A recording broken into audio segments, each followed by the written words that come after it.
Hello and welcome to the Digital Disruptor Awards evening. It actually worked, that's good. So we're kicking this off with our first live podcast of the evening. And I'm joined by the amazing Aaron Patrick from Ask the Accountant, and Joe Wood from the Bookkeeper Podcast. Welcome. And we're going to be diving into, I don't know if anyone can see the big screen behind us, but have vendors got too good at selling? We were talking about the amount of licenses that we've got, the amount of tech that accountants are buying, and basically are we just terrible at implementing it? So let's start this off with a first question to you, Aaron, and have accountants and bookkeepers got magpie syndrome? Well, I'm looking around this room here and I can see a few people who missold me, should I say. Yeah, 100% have we got magpie syndrome. And it's down to us, right? We're the problem. These wonderful people, the vendors that are here to solve us a problem, figure out what the issue is and sell it to us. And especially myself, if it's shiny and there's some sort of YouTube video on it, or I'm going to buy it. So yeah, we 100% have magpie syndrome. Aren't you the fault of those YouTube videos there, and constantly doing new ones on new tech? Yeah, 100%. Yeah, I am the problem. And you actually created some shinies for people for your podcast. Exactly. So I'm you are the fueling problem. the issue here. Yeah, 100%. I just want to call out your trainers as well. So yeah, Pretty much, yeah, that's good. And Joe and Zoe, is that the same for bookkeepers? Because obviously, Aaron and I are accountants, and I think I'm similar. You know, I see a lovely piece of new technology, and I get called by it and want it. Is that the same for bookkeepers? Your experience? It is, but it comes from a different point of view where there's comparisonitis and they assume that they need it because they need to be like someone else rather than that they want it for themselves, and they're like, oh, so-and-so's got doing it, so they must be really good, so I need it. So I think it's coming from a different place when they consume all of these softwares and applications. And is that, I guess, looking at accountants or looking at other bookkeepers? Where are they getting that from? I think that lots of bookkeepers and accountants are parts of communities like this. And I mean, we've definitely seen it in our membership that we'll have bookkeepers saying, oh my gosh, I'm spending so much time implementing all of these things and actually I don't need them. And it's because they're lacking the focus a lot of the time. Yeah, so what I guess we end up with is bloated app stacks. Like technology that we have, we're not using effectively. I mean, that's definitely something that's come over from Australia. We're definitely getting that vibe. They were, I guess, ahead of us. But do you think we're now hitting that tipping point in the UK where, we're going, okay, we now need to consolidate? well, we've got to consolidate, haven't we? Because I think from us as a practice, if we continue putting all the amazing tech that's out there, if we keep adding everything that if we go around Accountex tomorrow and take on every single vendor there, we're going to cripple ourselves. And I think most of it is down to the fact that we're still not found the right tool for each individual bit, and we keep playing around and we keep moving things around. And how many proposal softwares do we actually need? How many, as a firm, right? And that's our problem. We're still not found that perfect one that's going to fit every single time. And I think we're causing the problem by pushing it through. So. And do you think that's kind of overselling, right? Because the vendors, you're out there, sell the dream, you can do everything, woo! And then we pick it up and we just like, well, it's not doing what we want, right? Do you experience that? We've got to take responsibility. We're adults. Yeah. Well, I'm not sure John is. Yes, we can all see things that we want, but you've got to make a decision of what it is that you want as a firm owner, as to whether it's actually going to take you close to your goal. I think the biggest problem is people don't know what they want initially. So then they see that other people, and that's what I'm saying about the comparisonitis, they're looking left, they're looking right, they're thinking, oh, they've got that. They appear to be doing well, so hence I must need that. We introduce a lot of software to our audience because people need to know what's out there. And we are often really surprised because we will have a webinar with somebody and we will be using it ourselves in our own business, or I've used it in my firm, and I'm like, wow, I didn't know that. I don't think we're using the software we've already got, let alone the software that's being offered to us. Joe, do you think that sometimes the problem is that people haven't taken the time to take the step back to say, if I map out a workflow for a customer, they join me, they go through this, they book a call, they have a conversation, then we onboard them and we do the AML, and then we move into this monthly bookkeeping process, and then we're going to need this day to day. People haven't done that. I'm not saying everybody, but I think that there definitely are people in our community who will say, well, this person says I should have this, so I'm going to spend all of my next 2 weeks implementing it, but actually they haven't gone back to, in my ideal business, what do things look like and what am I involved with, and how does this work? What technology are we using to interact with our clients? But isn't that back to being that shiny magpie though?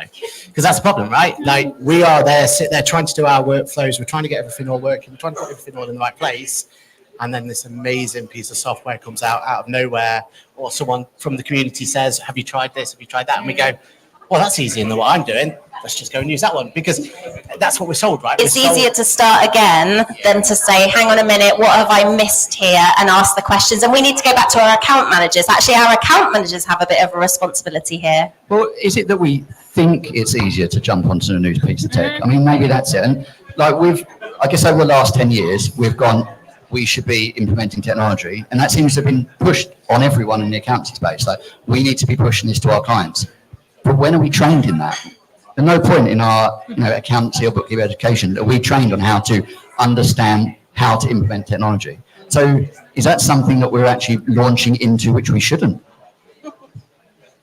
I mean, there are trainers out there. There are some software doing it very well in terms of training and implementing and pushing it through. And I think I feel like the biggest problem is, and we'll talk about it on the after, it's the influencers, isn't it? They're the biggest issue. Let's be honest. It's us. Yeah, because I think the problem is we make it sound so easy sometimes. We're like, oh, just use this piece of software and your problem solved. Where, as Zoe was saying, it's not that. It's actually putting workflows in place. It's actually getting to the thing of it and actually finding out what that software does, right? Yeah, and people don't allow, they think it's a quick fix. So they don't allow the time to implement the software and then train all their staff and then do the continuous development on that software as there's new updates and everything. So I know this from being in the industry for a very long time. I'm like, yeah, I'm using that software. And then 2 decades later, I look at it and I'm like, oh, I didn't know I did that. That would have made my life so much easier. And is that because we're just overwhelmed by it now? Like, there's just so much change going so fast. So let's take this back a step. How do we solve that? How do the software vendors solve that? Stop doing the work. Stop just entirely. Stop all work. Stop doing the operational work. Become the owner of your business. Step away from doing that tax return. Step away from doing the bookkeeping and start being the business owner and the CEO of your business. And then you can manage implementing software. But as a counter to that, if you're not putting your hands into that software anymore, how do you know that's the right software for you? Do you think, though, that it's a conversation with your clients? Because don't we need to understand it? Like, I think that we come in here and we're like, oh, I'm a business owner, so I know everything and I'm going to do it like this. But actually, we're here to help our clients, right? So do we need to have more conversation and ask more questions about what they expect? Well, to some extent, it depends what you're doing. So obviously, I guess we've talked about we are trying to implement tech for our clients. We need to also implement it for ourselves. But are we doing this as a service externally, or is it just something that we iteratively go, maybe you should check out a piece of software? It's how much we want to be selling really in that space. And that, I think, is where possibly as a profession we've been pushed into, and we need to take a step back and go, is this something we should do, or we should partner with someone that can do it more effectively? What do you think? So I think that every piece of software that I've ever used has been something that I've used as a business owner in my practice and benefited me as a business owner. So I think it's about an identity, realizing that you're not there just to serve clients, but you're actually a business owner. Does it serve you to use this software? If it does, then it will mostly serve your clients. So I guess you've seen the boundary of you can advise those on the operational side if it's in your space, but if it's out your space, you step back and go, that's not my area. Is that how you operate? Yeah, I'm very much, I'm going to only talk about what I know. Unless I see one of my clients needed something that I didn't know, then I'd offer them a solution. But with regards to bookkeeping and accountancy software and running a business, we've all got to realise we're business owners ourselves and we've all got debits and credits going through and bank recs that need to be done. What are you doing in your business and how are you doing your own cash flow and how are you doing your own forecasting? And then if whatever works for you, that was the solution I was selling for my clients. It's integrity, isn't it? You know, it's really easy to say, oh, I just use this thing I saw at a conference, but actually to be able to say, I use this day to day. You know, we were traveling here earlier, and I took a photo of a receipt, and I was like, right, I'm going to upload it on my app. And like, we actually use apps in our business, so to be able to say, oh, actually, it's really easy, is very different to being like, well, I heard it's all right, so you know, maybe try that. Yeah, and it's being honest, right? Being honest and open and not overselling.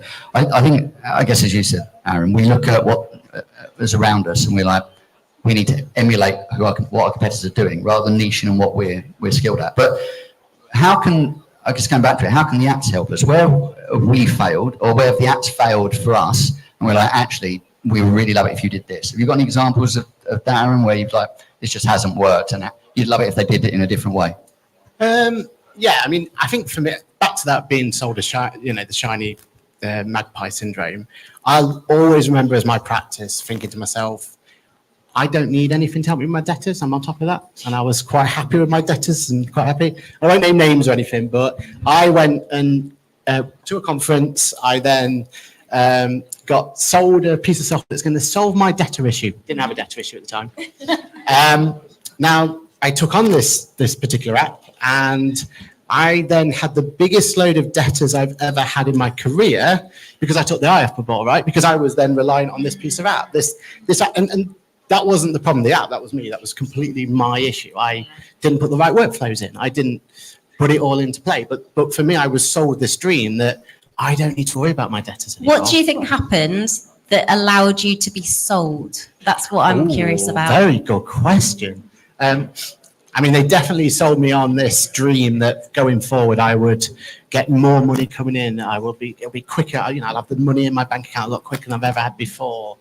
And it's because they're brilliant sellers, right? And they're doing their job. And actually, the person who sold it to me did it completely right. Like, they were doing exactly what they should do. They had nothing to do with the actual process, though. No, they always left me to it. And because I then took my eye off the ball, I had more debtors I've ever had in my life, and suddenly I had an issue. And, you know, ironically, that software caused the issue. So, and I think that's what it's about, right? Like, for us as an industry, I think we just need to take ownership sometimes. I mean, like you were saying, like, there has to be, we're adults. I don't like admitting it, but we're adults, right? And I think you're right to say that. And we've got to take ownership for it. So I guess, do you think that there was anything that app could have done differently that would have made that effective for you? Or is it just entirely on you picking the wrong thing? It's me not taking my own advice. You know, if this, like you guys were saying, if you're going to talk about a piece of software, you're going to implement it with your clients, you sit them down, you talk them through, you go through the process and everything else, right? So why are we not doing that ourselves? Why are we like, and in complete honesty for me, it was, they sold me that I'm going to get all this time back that I can then invest X, Y, Z.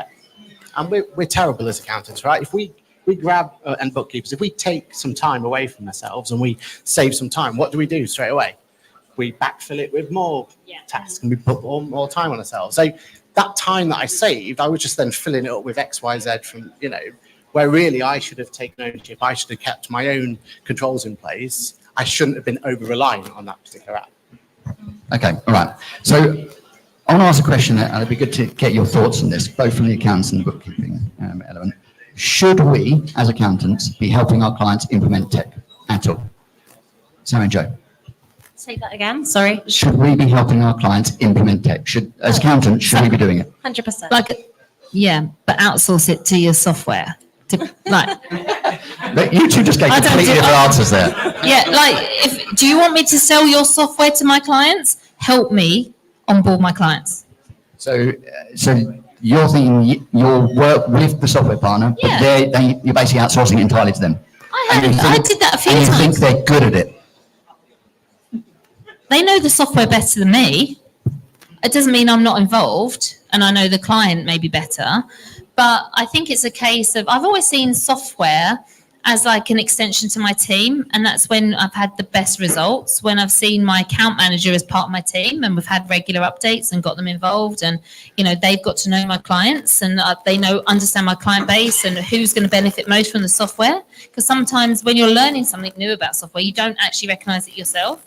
So ask and see if you can get some support around it, because maybe you are not the best. I know we're all control freaks and we think that we're the best at everything, but I very much realise that I'm definitely not when it comes to software and technology. I'll be there on the call and I'll support and understand and maybe set the boundaries and the accountability for what my client needs to do for the next step. But I think we should all use our software providers and our account managers a lot more and be part of our team, because I think they benefit and we'd benefit. Is that something they've got right or something that they can improve? It's a mixture.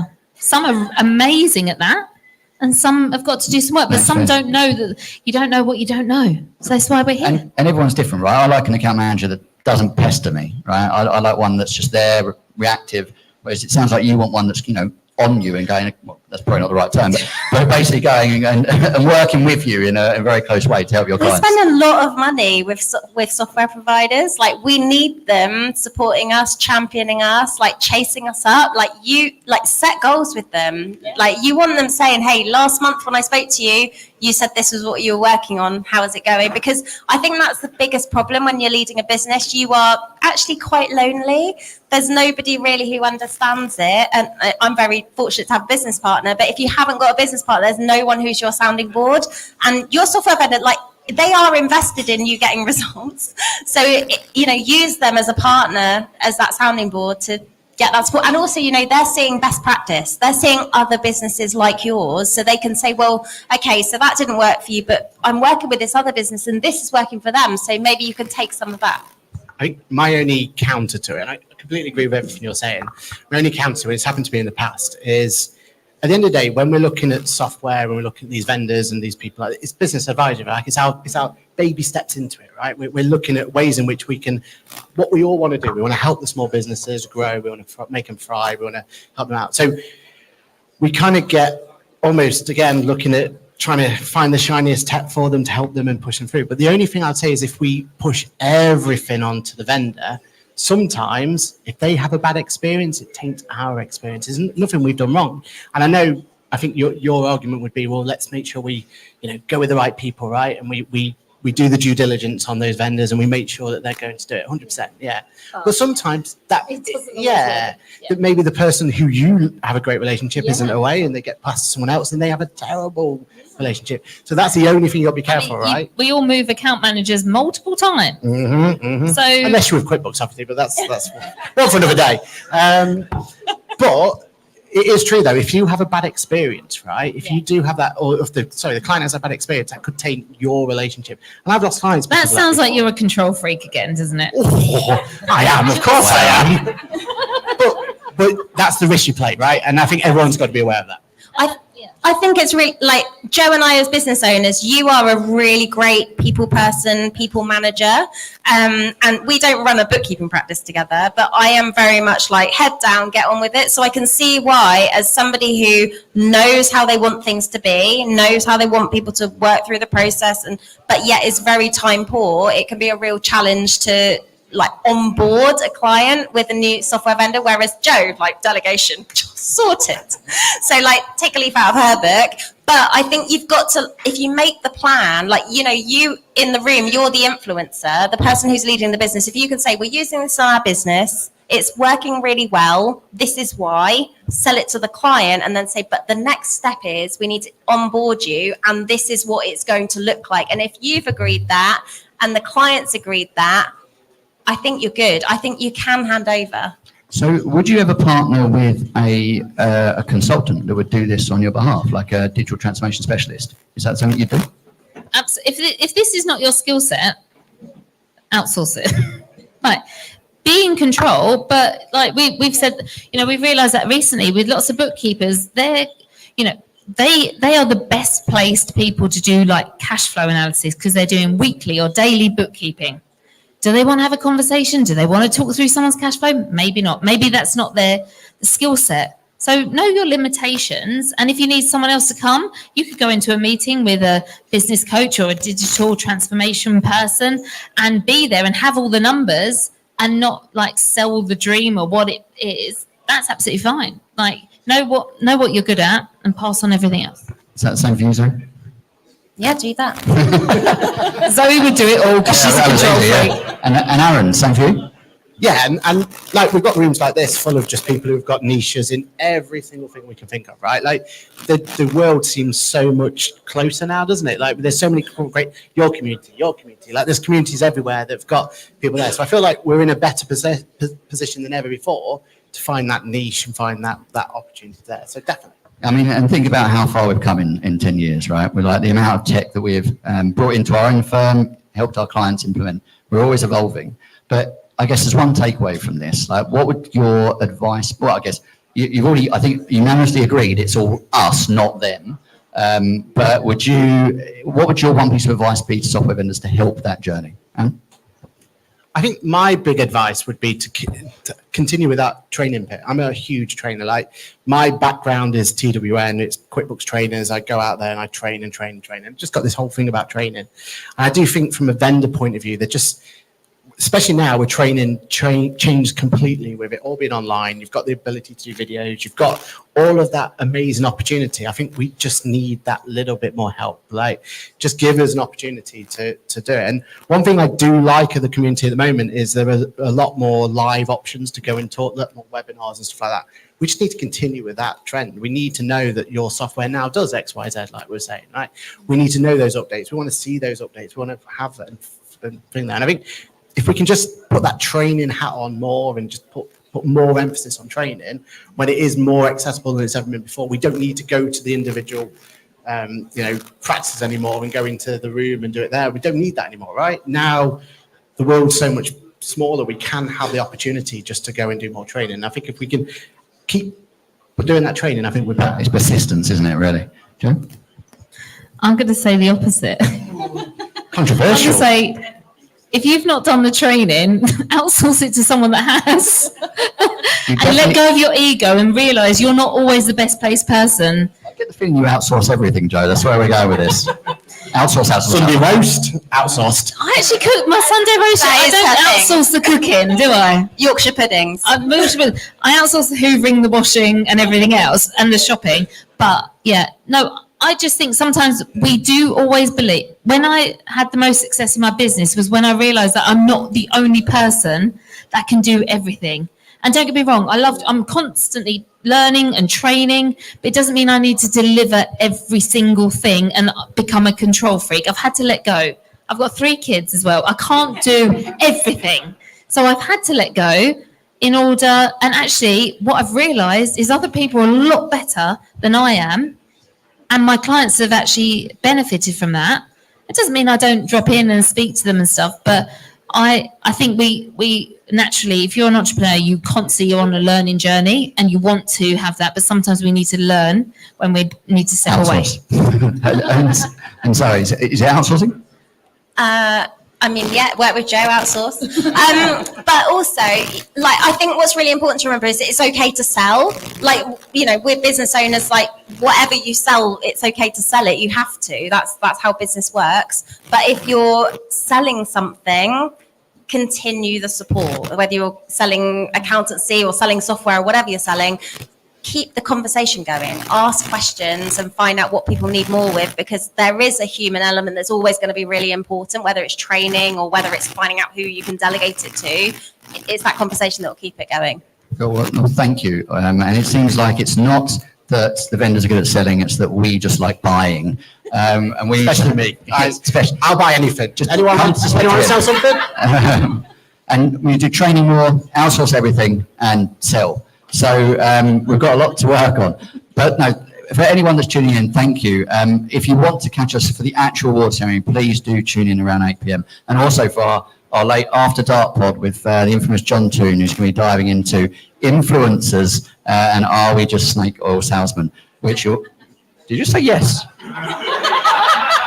It's already kicking off in here. So yeah, thanks very much and we'll catch you soon. Thanks everyone. I